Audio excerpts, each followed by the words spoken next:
இடைத்தேர்தலை பற்றி ஒன்று புரிஞ்சுக்கோங்க. 2023 மார்ச் மாதம் சாத்தாங்குளத்தில் ஜெயலலிதா காசு கொடுத்து ஜெயிச்சாங்க. அதுலேருந்து இது வரைக்கும் நடந்த எல்லா இடைத்தேர்தலும் யார் ஆளுங்கட்சியும் அவன் தான் ஜெயிப்பான். இந்தியாவிலே வேறு எந்த மாநிலத்திலும் இல்லாத ஒரு அட்டூழியத்தை ஜெயலலிதாவும் கருணாநிதியும் எடப்பாடியும் ஸ்டாலினும் பண்ணிட்டு இருக்காங்க.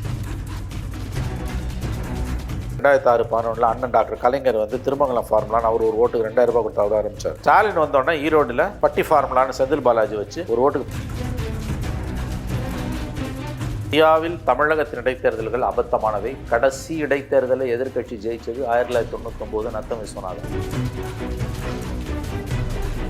11 இடைத்தேர்தலையும் ஜெயிச்ச திமுக 2011 23 சீட்டு வாங்கி எதிர்க்கட்சியாக கூட வர முடியாமல் தோத்துது. ஸ்டாலினோ எடப்பாடியோ ஒருவேளை அவங்க பொது தேர்தலில் போட்டியிட முடியாத ஒரு சூழல் அவங்க கட்சி எதிர்க்கட்சியாக உட்காந்துருதுன்னு வச்சுக்கோங்க. அவங்க எலெக்ஷனில் ஜெயிக்க முடியாது. ஸ்டாலினும் ஜெயிக்க முடியாது, எடப்பாடியும் ஜெயிக்க முடியாது. ஏன்னா கீழே பணம் அவ்வளோ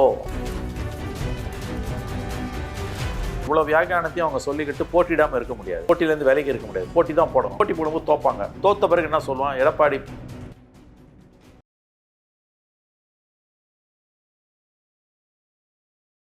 ஈரோடு இடைத்தேர்தல் சம்பந்தமாக ஒரு விஷயம் படிக்கும்போது அது 2026 எலெக்ஷனுக்கு முன்னாடி வருது, ஃபிக்ஸ் பண்ணுறாங்க டேட் அப்படின்ற போது இந்த டெல்லி எலெக்ஷனோட ஒருவேளை வைக்கப்படலாம் அப்படின்னு ஒரு பேச்சு இருக்கும்போது, அப்படி வச்சா அதனுடைய வெற்றி தோல்வி அதுலேயும் கூட இப்போ திமுக ரொம்ப அதில் முனைப்பாக இருக்கிறாங்க, அந்த இடத்துல காங்கிரஸுக்கு கொடுக்கப்பட்ட இடத்த திமுகவிலே நின்று ஜெயிக்கணும்னு இருக்கிறாங்கன்ற ஒரு தகவல்.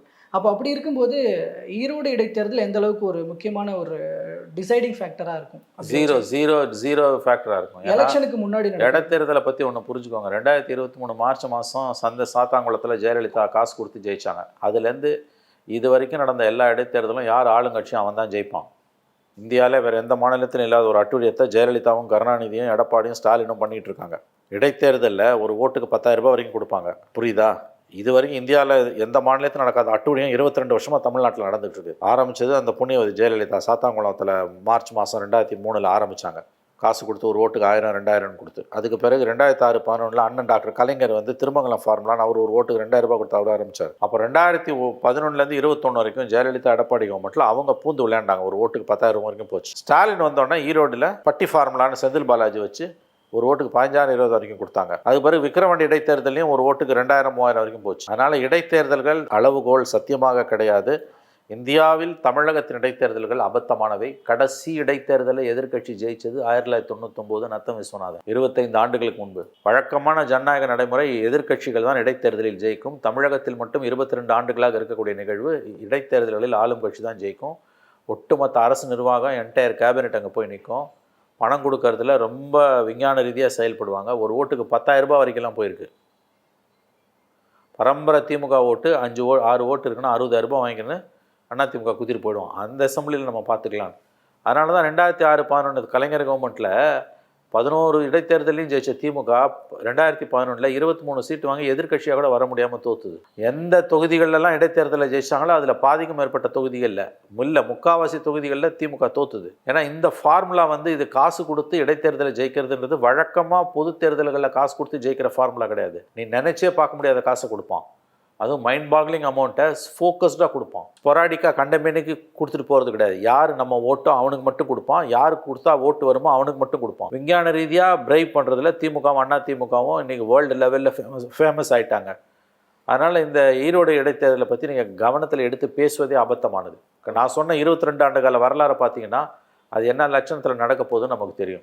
ஏடிஎம்கே புள்ளியிலேருந்து பார்க்குறீங்க சார். இப்போ விக்கிரவாண்டி எலெக்ஷனை இந்த பாயிண்ட்ஸை வச்சு அவங்க அவாய்ட் பண்ணாங்க. இப்போ அதே மாதிரியான ஈரோடுக்கும் சொல்ல முடியாதுல்ல. ஒருவேளை சொன்னால் அது அதிமுகவுக்கு ஒரு பின்னடைவாக பார்க்கப்படும். அது அவங்களோட சுச்சுவேஷன், catch-22 சுச்சுவேஷன். நீங்கள் சொல்கிறது கரெக்டு.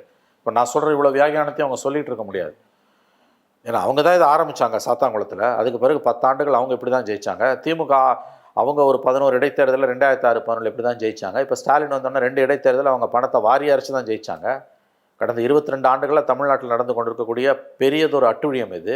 இவ்வளோ பெரிய ஆளாக இருந்தாலும் அவன் இடைத்தேர்தலில் எதிர்க்கட்சி ஆளாக இருந்தால் அவன் ஜெயிக்கவே முடியாது.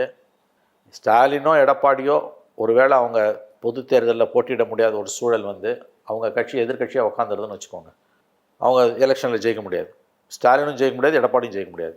ஏன்னா கீழே பணம் அவ்வளோ நினச்சி பார்க்க முடியாத அளவுக்கு பணத்தை ஒரு ஓட்டுக்கு 10,000 ரூபாய் வரைக்கும் போதுன்னு என்ன பண்ணுவீங்க? அப்படி தானே பட்டி ஃபார்முலா வச்சு பண்ணார் செந்தில் பாலாஜி. 15 நாளாக கொண்டு அடிச்சு வச்சு காலைல 500 ரூபாய், சாயங்காலம் 500 ரூபாய் சாப்பாடு. 15 நாளைக்கு எவ்வளோ ஆச்சு? 15,000 ரூபாய். எலெக்ஷன் அன்றைக்கி 5000 ரூபாய், ஒரு ஓட்டுக்கு 20000 ரூபாய் கொடுத்துருக்காங்க.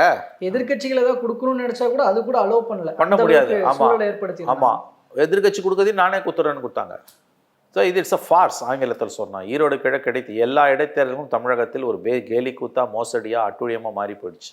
பற்றி நிறைய எழுதியாச்சு, பேசியாச்சு, எந்த பிரயோஜனமும் இல்லை. அதனால் இடைத்தேர்தல்களை பார்த்து இப்போ ஈவிகேஸ் மரணத்துக்கு பிறகு அந்த இடைத்தேர்தல் திமுக பெரிய அழற்சியாக தான் கொடுத்துருக்கோம். ஏன்னா இவ்வளோ பணத்தை அவங்க செலவு பண்ணோம். காங்கிரஸ் நின்னாலும் செலவு பண்ண வேண்டியது திமுக தான். அதுக்கு திமுகவை நின்று போகலாமே. அதனால் இடைத்தேர்தலை பற்றி நீங்கள் பேசாதீங்க. அதில் ஒன்றுமே இல்லை. அது எவ்வளோ பெரிய ஆளாக இருந்தாலும் அவன் இடைத்தேர்தலில் நின்னா எதிர்கட்சியாக இருந்தால் தோற்றுருவான் தமிழ்நாட்டில். நான் அந்த இடைத்தேர்தல் கேட்டது ஏடிஎம்கே பாயிண்ட் ஆஃப் வியூலேருந்து கேட்கலான்னு தான் சார் கேட்டேன். ஸோ அது இல்லை, ஆனால் அவங்களுக்கு நீங்கள் சொல்கிற ஒரு பாயிண்ட்டை நான் சொல்கிறேன். இவ்வளோ வியாக்கியானத்தையும் அவங்க சொல்லிக்கிட்டு போட்டியிடாமல் இருக்க முடியாது, போட்டியிலேருந்து விலைக்கு இருக்க முடியாது. போட்டி தான் போடணும். போட்டி போடும்போது தோப்பாங்க. தோத்த பிறகு என்ன சொல்லுவான், எடப்பாடி 10 கட்சி 10 தோல்வி எடப்பாடி, 11 தோல்வி எடப்பாடின்னு கத்துவான். சகிச்சு தான் ஆகணும். பிரதான எதிர்கட்சியாக இருக்கும் பொழுது அதெல்லாம் ஃபேஸ் பண்ணி தான் அது நின்று தான் ஆகணும். நின்று நேச்சுரலி. ஸ்டஃப்பை கொடுத்து தான். ஆமாம்.